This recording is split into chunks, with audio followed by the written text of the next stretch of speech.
I'm waiting for Roja to miss. I'm waiting for him to make a fragrance that I buy that I don't like. Actually, for the price tag, I don't want him to miss because it's a lot of money.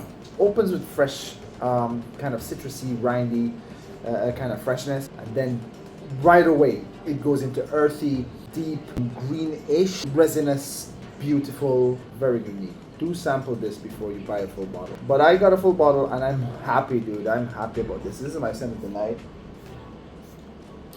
No regrets at all. Roja Dove Parfum's Midsummer Dream Eau de Parfum. Why, I do say, Roja Parfum's Midsummer Dream entereth not with thunder or boastful proclamation, but as the first golden light of a midsummer's morn. Bright citruses awaken the senses, tempered by verdant herbs and the sweetness of ripened fruit, as though one wandered through the gardens of Arcadia beneath a gentle sun.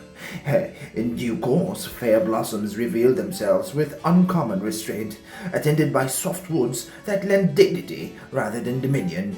Each note knoweth its proper station, and together they move in perfect concord.